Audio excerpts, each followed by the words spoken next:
Hi guys, welcome to iDream. నేను మీ చాణక్య. మరి stock market విషయంలో మెయిన్గా ఇన్వెస్ట్మెంట్స్ టైంలో ఎఫ్ అండ్ ఓస్ అని కూడా మనం వింటుంటాం. అసలు ఎఫ్ అండ్ ఓస్ అంటే ఏంటి అనే డౌట్ అనేది కూడా కొంతమందికి వస్తుంటుంది కదా. మరి ఈ డౌట్ను కూడా క్లారిఫై చేయడానికి ఈ వీడియో చాలా చక్కగా ఉపయోగపడుతుంది. మనకి దీనికి మరి సమాధానం చెప్పడానికి కూడా మన దగ్గర అయితే పర్సనల్ ఫైనాన్షియల్ ఎక్స్పర్ట్ సాయిరామ్ గారు ఇప్పుడు మనతో పాటున్నారు. మరి సార్ని అడిగి తెలుసుకుందాం. Hi sir. హాయ్ జానకి గారు. సార్, ఎఫ్ అండ్ ఓస్ అంటే ఏంటి సార్? యూజువల్గా మనం ఎక్కువగా ఈ ఇన్వెస్ట్మెంట్ స్టాక్ మార్కెట్ ఈ యొక్క పరిసరాల్లోనే మనం ఈ మాటను ఎక్కువ వింటూ ఉంటాం. సో F1 అంటే స్టాక్ మార్కెట్ పరిభాషలో futures and options. Okay. So ఇది డెరివేటివ్ సెగ్మెంట్లో వస్తుంది. సో సింపుల్గా మీకు ఒక ఎగ్జాంపుల్ చెప్తాను. సో నేను ఒక బిస్కెట్ మ్యానుఫ్యాక్చర్ కంపెనీ. ఓకే. నాకు బిస్కెట్ మ్యానుఫ్యాక్చర్ చేయడానికి వీట్ కావాలి. వీట్ అనేది మార్కెట్ ప్రైస్ బట్టి మారుతూ ఉంటుంది. సో ఈ డిఫరెన్స్ అనేది నాకు వద్దని చెప్పేసి నేను మీతో ఒక అగ్రిమెంట్కి వచ్చాను. ఓకే. నాకు వీట్ మే 1st 100 kgs కావాలి. ఓకే. సో ప్రైస్ ఎంత? సో మీరు ఒక ప్రైస్ చెప్పారు, మన ఇద్దరు అగ్రి అయ్యాం. మీరు ఒక 100 రూపీస్కి ఇస్తాను అన్నారు. నాకు 100 kgs 100 రూపీస్కి ఇవ్వాలి. ఓకే. సో ఇప్పుడు మార్కెట్లో వీట్ ప్రైజెస్ అనేది ఫ్యూచర్లో పెరగవచ్చు, తగ్గొచ్చు. యా. సో ఇది పెరిగినా తగ్గినా మీరు మాత్రం మే 1st నాకు నేను ఇచ్చిన దానికి ప్రైస్కి మీరు ఇవ్వాలి. అంటే ఆల్రెడీ అగ్రిమెంట్ అయిపోయింది కాబట్టి ఆ ప్రైస్కి తగ్గట్టు ఇచ్చేసేయాలనుకోండి. సో మే 1st మీకు గనక ఒకవేళ వీట్ మార్కెట్లో 90 రూపీస్ అయితే మీరు నా దగ్గర నుంచి 100 తీసుకొని మీరు నాకు వీట్ ఇస్తారు. యా. ఒకవేళ మార్కెట్లో 110 అయితే యా, అక్కడ ఇవ్వడానికి కొంచెం ఇబ్బంది పడే అవకాశాలు ఉంటాయి నార్మల్గా. సో ఇక్కడ ఏంటంటే మన ఇద్దరి మధ్య ఒక అగ్రిమెంట్ జరుగుతుంది. సో అగ్రిమెంట్ ప్రకారం ఇర్రెస్పెక్ట్ ఆఫ్ మార్కెట్ కండిషన్స్ మీరు నాకు ఆ గూడ్స్ అన్ని డెలివర్ చేయాలి. స్టాక్స్లో కూడా అంతే. On a future date, so నేను మన ఇద్దరికి చెప్పిన అగ్రీడ్ ప్రైస్లో మీరు స్టాక్స్ డెలివర్ చేయాల్సి వస్తుంది. ఓకే. దీన్ని బేసిక్గా దేనికంటే స్టాక్స్ నాకు డిఫరెంట్ వ్యూ ఉంది. రేపు మార్కెట్లో స్టాక్స్ పడతాయని నాకు తెలుసు. అప్పుడు నేనేం చేస్తాను అంటే నా దగ్గర ఉన్న స్టాక్స్ని నేను సింపుల్గా మీకు ఎక్కువకి అమ్ముతాను. Okay.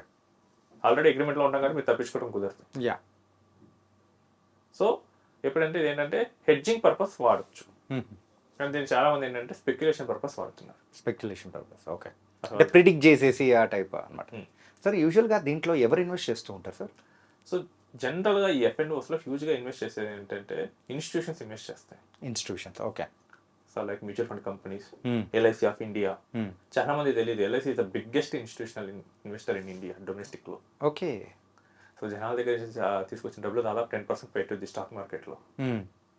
Next foreign investors. So వీళ్ళందరూ ఏం చేస్తారంటే they will buy the stocks, they will do analysis మొత్తం చేస్తారు. పెద్ద టీమే ఉంటుంది. పెద్ద కార్పొరేట్స్ సైజ్ కంపెనీ ఒకటి పెట్టుకుంటారు. అనాలిసిస్ చేసి వాళ్ళకి మార్కెట్లో పడిపోతుందంటే కనుక వీళ్ళ దగ్గర ఆల్రెడీ స్టాక్స్ ఉంటాయి. ఓకే. సో దానికి పడిపోతుందంటే కనుక ఎక్కువ కొంటామని చెప్తారు. సో సారీ ఎక్కువకి అమ్ముతామని చెప్తారు. సో ఆటోమేటిక్ అగ్రిమెంట్లో ఎవరో ఒకటి వచ్చారు అనుకుందాం. జనరల్గా ఎవరు వస్తారంటే రిటైల్ ఇన్వెస్టర్స్ వస్తూ ఉంటారు. వీడికి ఏంటంటే వీడికి ఏం తెలియదు. వీడికి తెలిసిన చిన్న అనాలిసిస్, చిన్న యూట్యూబ్ చాట్స్ ఇవన్నీ తీసేస్తారు. సో ఇప్పుడు ఏమవుద్దంటే ఒకవేళ వాడి డెసిషన్ రాంగ్ అయింది అనుకుందాం ఇన్స్టిట్యూషనల్ ఇన్వెస్టర్కి, పోయేది ఏముందో వాడి దగ్గర ఆల్రెడీ స్టాక్స్ ఉన్నాయి, అయ్యే అక్కడ ఇస్తాడు. మళ్ళీ సేమ్ మార్కెట్ ప్రైస్లో వాడుకుంటాడు. వాడికి పెద్ద ఏం కాదు. అండ్ ఇంకోటి ఏంటంటే ఒకవేళ కరెక్ట్ అయింది అనుకుందాం, హ్యూజ్ ప్రాఫిట్ వస్తుంది. చాలా మంది ఏం చేస్తున్నారంటే అసలు దగ్గర స్టాక్సే లేకుండా పెడతారు. రేపు కనుక రివర్స్ అయితే కనుక డెసిషన్ మొత్తం పోతుంది. ఆ పే మొత్తం ఎక్స్ట్రా మొత్తం ఇది కట్టాలి. రైట్. సో ఇందాక ఫ్యూచర్కి ఆప్షన్కి ఒకటి చిన్న డిఫరెన్స్ ఉంది. ఫ్యూచర్లో ఏంటంటే ప్రైస్ ఎంత పెరిగినా మీరు ఇవ్వాల్సిందే. యా. ఆప్షన్లో ఏంటంటే ఈ ఆప్షన్ కింద మనకి అగ్రిమెంట్లో ఒక చిన్న భయానా ఇస్తాను మీకు. మీకు ఫేవర్ కనుక అగ్రిమెంట్ లేదనుకోండి, మార్కెట్లో 100 నుంచి 110 అయింది అనుకోండి, మీరు వదిలేయచ్చు. ఓకే. నార్మల్గా అయితే అలా వదలడానికి ఉండదు కదా. ఫ్యూచర్లో ఉండదు. ఓకే. ఆప్షన్లో ఉంటుంది. ఆప్షన్లో మహా అయితే లాస్ అయితే ఆప్షన్ ప్రీమియం పోతుంది. సో అందుకని జనాలు ఇప్పుడు ఈ మధ్య చాలా రిటైల్ ఇన్వెస్టర్స్ ఆప్షన్స్ చేస్తారు. ఫ్యూచర్స్ వాళ్ళ లిమిట్స్ పెంచారు కాబట్టి ఫ్యూచర్స్ వాళ్ళు చేయలేరు.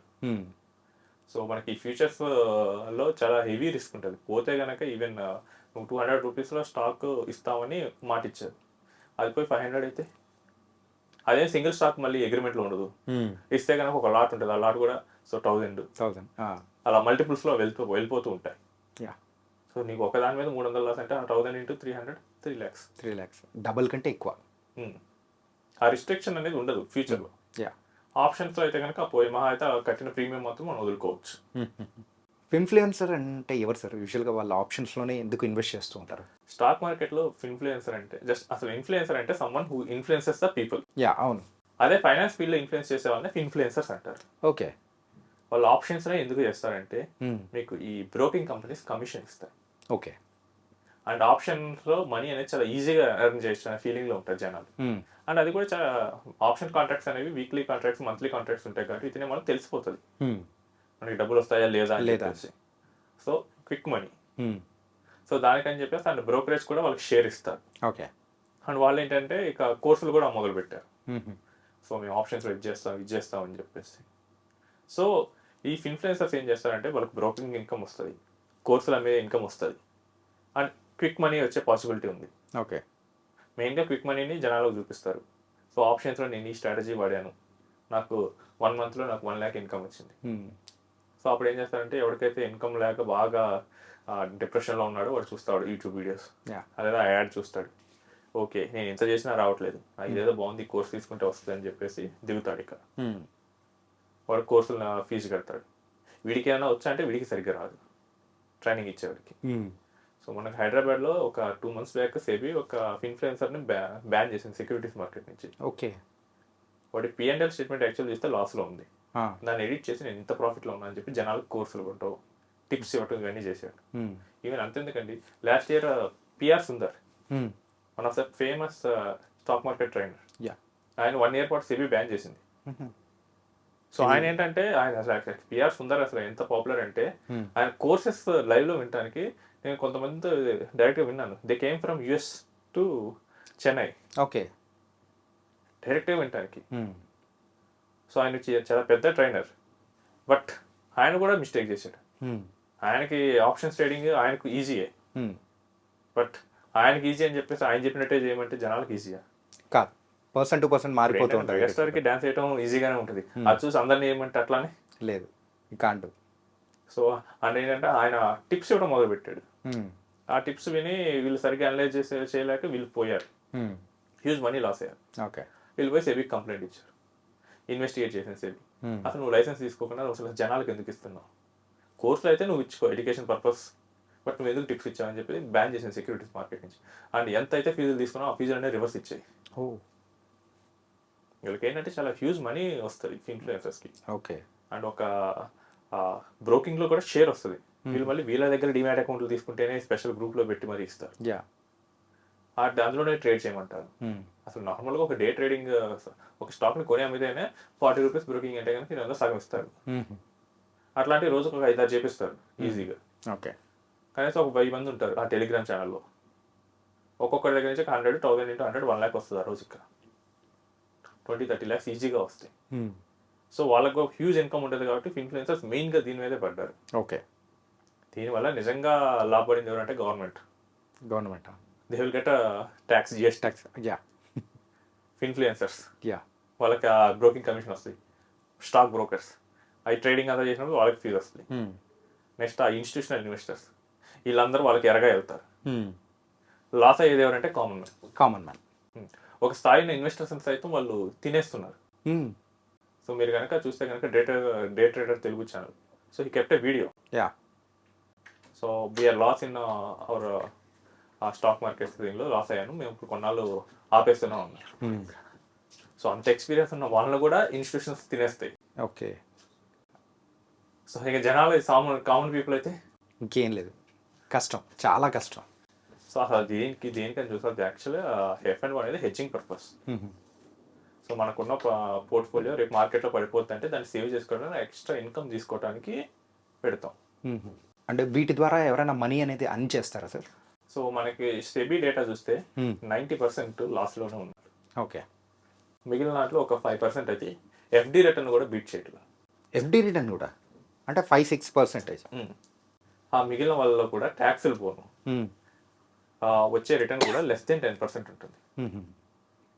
సో F&O మనం అనుకున్నంత ఈజీ అయితే కాదు. ఓకే. సో సింప్లీ నీ దగ్గర స్టాక్స్ లేకుండా నువ్వు జస్ట్ మార్కెట్ను ఊహించి నువ్వు చేస్తే, మార్కెట్ రివర్స్లో చేస్తే అసలు మీరు 1992 స్కామ్ కనుక ఆ వెబ్ సిరీస్ చూస్తే, యాహ్! సో అందులో హర్షద్ మెహతా వర్సెస్ ఆపోజిట్లో ఇంకొకరు ఉంటారు. యాహ్! సో హర్షద్ మెహతా ఏం చేస్తారంటే వాళ్ళ ఆపోజిట్ వాళ్ళు ఏం చేస్తారంటే ఒక స్టాక్ని పడేయాలని చూస్తారు. సో వీళ్ళు ఏం చేస్తారంటే రివర్స్లో కొంటూ ఉంటారు. ఇదంతా తెలియకుండా మనం ఎంటర్ అయితే ఏమవుతుంది అంటే మార్కెట్ ఇలానే జరుగుతుంది. ఒక కంపెనీ దాన్ని పడేయాలని చూస్తే ఇంకో కంపెనీ దాన్ని కొంటూ ఉంటుంది. ఒకవేళ వాళ్ళలో వెస్టెడ్ ఇంట్రెస్ట్ ఉంటాయి కాబట్టి. ఓకే. ఇదన్నీ తెలియకుండా మనం దాంట్లో దిగితే ఏమవుతుంది? ఇంకా ఇన్ఫ్లుయెన్సర్స్లో ఈ రకం కూడా చేస్తారు. సో వాళ్ళు డబ్బులు పెడతారు ఒక స్టాక్లో, పెన్నీ స్టాక్లో పెడతారు. పెన్నీ స్టాక్స్ వాళ్ళు రిలయన్స్లో పెడితే రిలయన్స్ని పడేయడం అంత ఈజీ కాదు. ఓ పెన్నీ స్టాక్స్లో డబ్బులు పెడతారు. నెక్స్ట్ ఆ స్టాక్ గురించి మంచి వీడియో చేస్తారు. So this stock is going to be a multi bagger. So ఇది ఎంత పెద్ద మాఫియా అంటే ఈవెన్ పెద్ద పెద్ద ప్రైమ్ న్యూస్ ఛానల్స్లో కూడా అనలిస్ట్లో వచ్చి చెప్పిస్తారు వాళ్ళ చేత. ఓకే. సో అది చూసి జనాలు ఏం చేస్తారు? They will invest. సో ఒక ప్రైజ్ వస్తుంది, ఇంకా ఆటోమేటిక్గా వీళ్ళకి టార్గెట్ వచ్చేది వీళ్ళు అమ్మేస్తారు. నిజంగా దానికి అసలు బ్యాక్గ్రౌండ్ ఉంది, ఏం వెరిఫై చేయరు, ఆటోమేటిక్గా లాస్ అయిపోతారు. ఇక దాని వల్ల ఎవడు కొనేవాడు ఉండడు. సో ఇది నేను పర్సనల్గా చాలా చూశాను. ఓకే. టెలిగ్రామ్ ఛానల్స్లో టిప్స్ వస్తాయి.